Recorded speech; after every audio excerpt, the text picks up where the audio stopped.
बिस्मिल्लाहिर्रहमानिर्रहीम, अस्सलाम वालेकुम। Welcome to my YouTube channel vice with Afshan. Students, हम कर रहे थे exercise 7.1।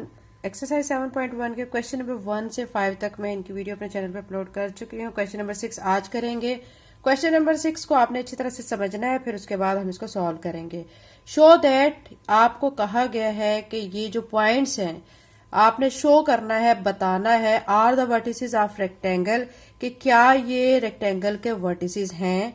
Prove show that its diagonal are also equal in length, और इसके जो डायगोनल हैं वो भी क्या लेंथ में इक्वल हैं। ठीक है, ये चीज आपने प्रूव करनी है। क्वेश्चन को एक दफा अच्छी तरह फिर से समझ लें कि इसमें करना क्या है। आपको जो गिवन पॉइंट्स हैं आपने सॉल्व करना है, डिस्टेंस निकालना है और फिर देखना है कि ये वर्टिसेस रेक्टेंगल के हैं या नहीं। ठीक है, और डायगोनल्स को भी आपने देखना है कि वो इक्वल लेंथ में आ रहे हैं या नहीं। तो आपने जो रेक्टेंगल के वर्टिसेस को देखना है कि ये पॉइंट्स उसके वर्टिसेस हैं या नहीं। तो उसमें आपको कैसे पता चलेगा कि इसके वर्टिसेस हैं या नहीं। आपको ये चीज मैं बता दूं बच्चों कि जो रेक्टेंगल शेप होती है उसके ऑपोजिट साइड जो है उनकी लेंथ जो है उनके आंसर्स इक्वल आने चाहिए। ठीक है, एक तो ये चीज देखनी है। दूसरे उसमें आपने ये भी देखना है कि राइट एंगल बनता है या नहीं।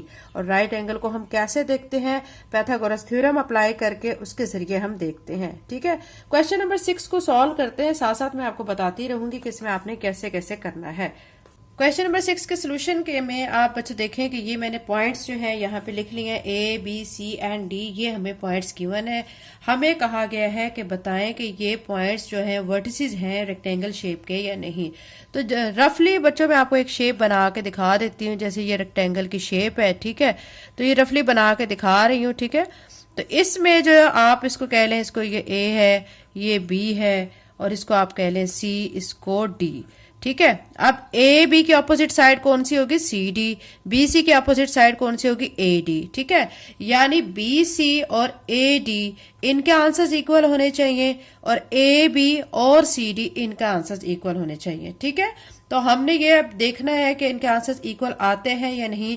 तो उसके लिए सबसे पहले सोल्यूशन में आप क्या लिखेंगे कि आपने क्या फाइंड करना है, ए से बी तक का डिस्टेंस फाइंड करना है। ठीक है, और फिर ए बी के बाद आपने सी से डी तक का डिस्टेंस फाइंड करना है। फिर आपने क्या क्या फाइंड करना है, आपने फिर बी से सी तक का डिस्टेंस फाइंड करना है और फिर आपने डी से ए या ए से डी तक का डिस्टेंस फाइंड करना है। ठीक है, तो वन बाय वन इनको हम फाइंड करते हैं। सबसे पहले मैं ए बी को फाइंड करती हूँ।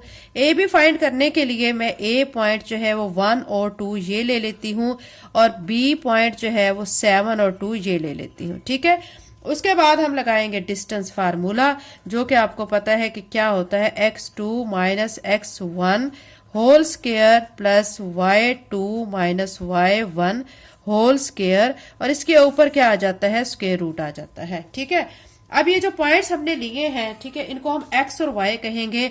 इसको x कह लेते हैं, इसको y, और इसको x और इसको y। अब देख सकते हैं आप हमारा जो फार्मूला है उसमें x2 x1 का जिक्र हो रहा है, y2 y1 का, तो इसको हम x1, इसको y1, इसको x2 और इसको y2 कह लेते हैं। ठीक है, अब हम इसमें वैल्यूज को पुट करते हैं। ए बी को ऐसे लिख के x2 की जगह पे मैं क्या लिख दूंगी, ये 7 लिख दूंगी, माइनस x1 की जगह पे 1 लिख दूंगी, इसका स्क्वायर, प्लस y2 की जगह पे 2 लिख के माइनस y1 की जगह पे क्या लिख देंगे, 2 और इसका स्क्वायर कर देंगे। ठीक है, अब A B as it is, और यहाँ पे क्या होगा, 7 में से 1 माइनस करेंगे 6, इसका स्क्वायर, प्लस 2 में से 2 माइनस किया 0, इसका स्क्वायर। ठीक है, अब 6 का स्क्वायर जब ओपन करते हैं तो क्या आता है बच्चों, 36 आ जाता है, और 0 को खोलेंगे इसका स्क्वायर भी तो 0 ही आता है, और उसको 0 को 36 में ऐड भी करेंगे तो 36 ही आता है। तो जस्ट हम अब 36 लिख लेते हैं। अब स्क्वायर रूट से 36 जब बाहर आएगा तो क्या आ जाएगा, 6 आ जाएगा। ये आपका ए बी का आंसर आ चुका है। अब हम इसके ऑपोजिट साइड को देख लेते हैं। ऑपोजिट साइड कौन सी थी, इसकी सी डी। अब हम सी डी को फाइंड कर लेते हैं। अब मैं यहाँ पे सी डी लिख लेती हूँ, इसको फाइंड करना है। तो सी पॉइंट जो है हमारे 7 और 8 है, उसको लिख के, ठीक है, और डी पॉइंट जो है वो हमारा क्या है, 1 और 8, इसको लिख लेते हैं। ठीक है, ये लिख लिया। अब हम सी डी के लिए क्या करेंगे, डिस्टेंस फार्मूला अप्लाई करेंगे, जो कि आपको पता है x2 minus x1 whole square plus y2 minus y1 whole square. ठीक है, अब इसको क्या कह लेंगे, इसको x1, इसको y1, इसको x2, इसको y2। अब क्या करेंगे कि हम वैल्यूज को पुट करेंगे।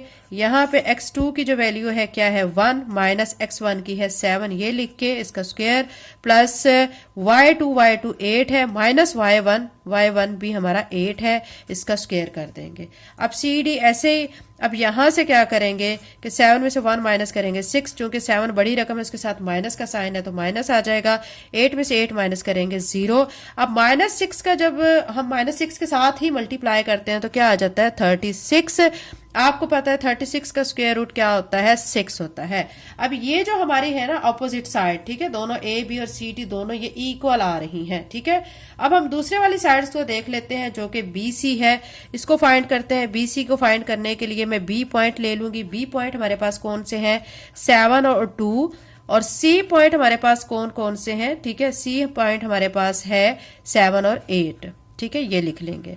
अब इसको क्या कहेंगे, इसको x1 कह लेते हैं, इसको y1 कह लेते हैं, इसको x2 और इसको y2 कह लेते हैं।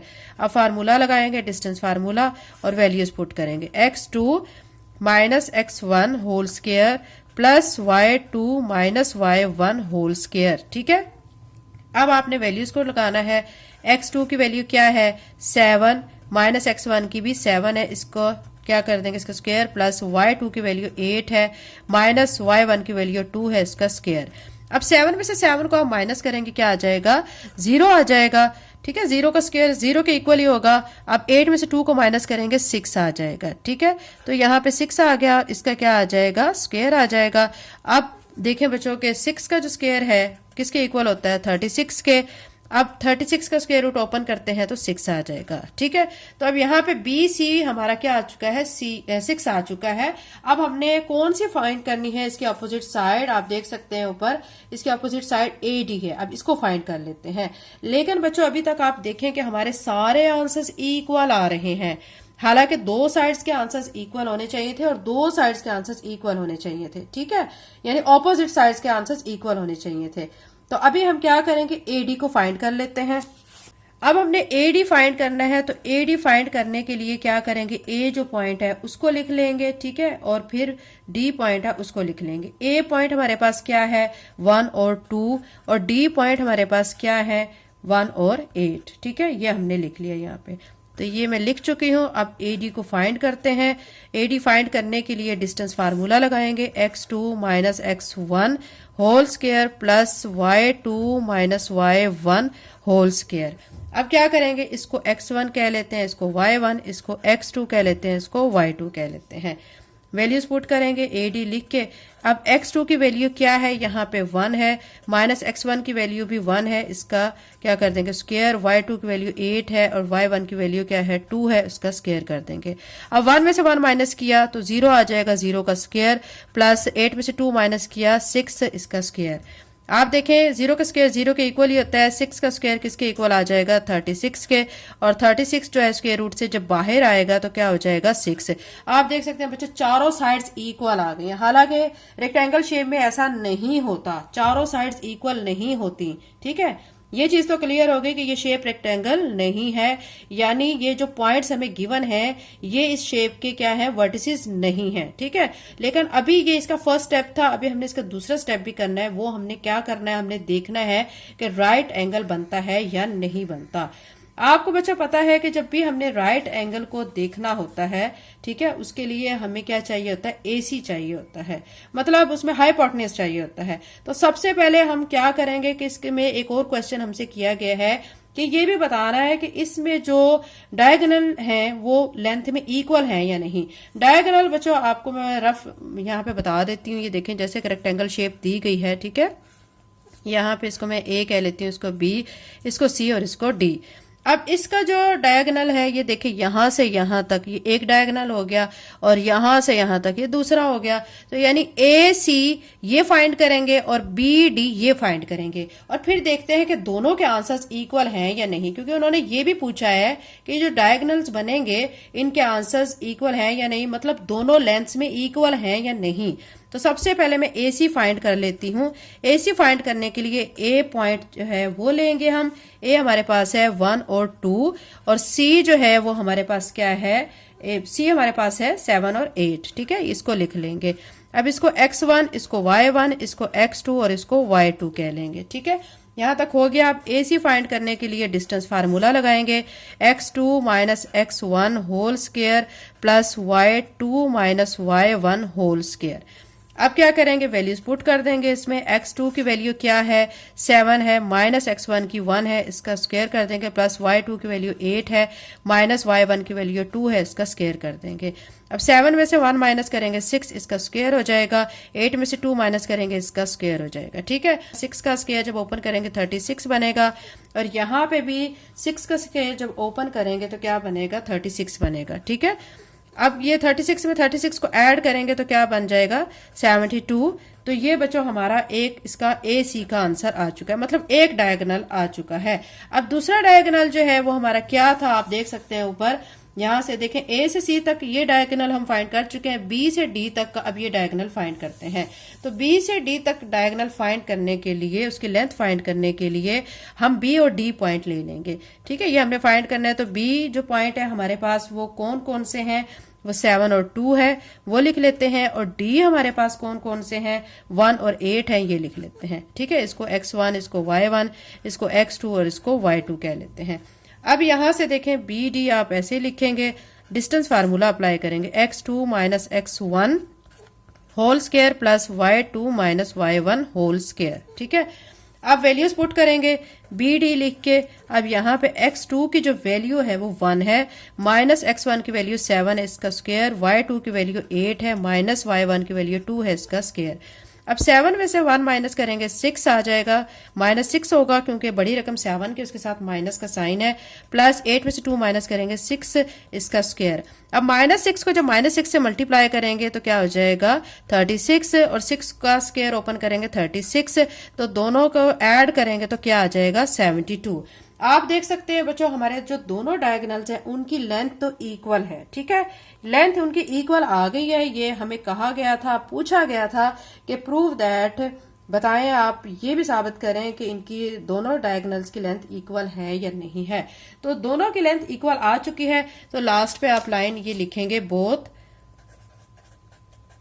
डायगोनल्स, ठीक है, आर इक्वल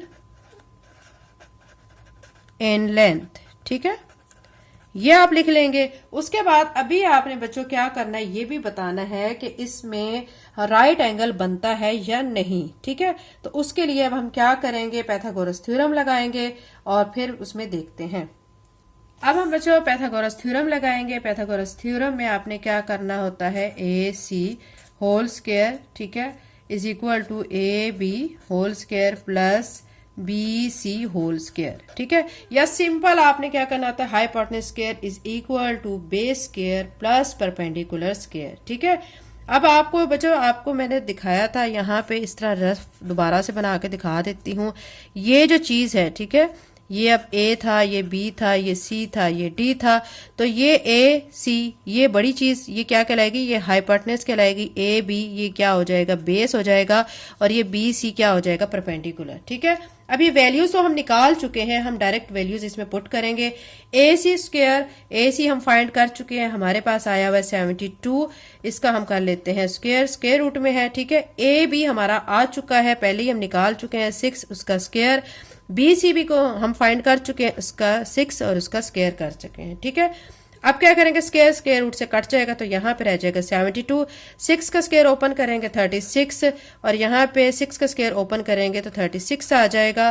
तो यहाँ आ चुका है 72। 36 में 36 को ऐड करेंगे तो क्या बनेगा, 72। ठीक है, अब यहाँ पे एक चीज देखें बच्चों के, ये दोनों आंसर्स इक्वल आ गए हैं। ठीक है, तो अब आपके लिए एक चीज साबित करना आसान हो गया है कि ये जो हमारी शेप गिवन है, ठीक है, ये हमारी शेप रेक्टेंगल नहीं है, क्योंकि रेक्टेंगल शेप के लिए जो ऑपोजिट साइड्स है वो इक्वल होनी चाहिए थी लेंथ में, लेकिन यहाँ पे चारों साइड्स के जो आंसर्स हैं वो इक्वल आ चुके हैं। और ऐसा किस केस में होता है, जब स्क्वायर शेप होती है। ठीक है, तो ये जो वर्टिसेस, ये जो पॉइंट्स हमें दिए गए हैं, ये किसके, रेक्टेंगल शेप के वर्टिसेस नहीं हैं, बल्कि किसके हैं, स्क्वायर शेप के वर्टिसेस हैं। ठीक है, तो लास्ट पे आपने चूंकि देखें यहाँ पे एंगल भी 90 का बन चुका है। स्क्वायर शेप के वर्टिसेस होने के लिए दो कंडीशंस होती हैं, चारों साइड्स के जो लेंथ है वो इक्वल आनी चाहिए और दूसरा राइट एंगल बनना चाहिए।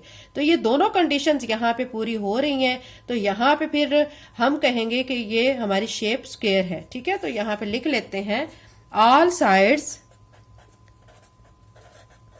Are equal in length. आपने देखा है कि चारों साइड्स की जो लेंथ है वो इक्वल आ चुकी है। So given points are vertices of square. ठीक है, और क्योंकि यहां पे एंगल भी कौन सा बन रहा है, 90 डिग्री का बन रहा है।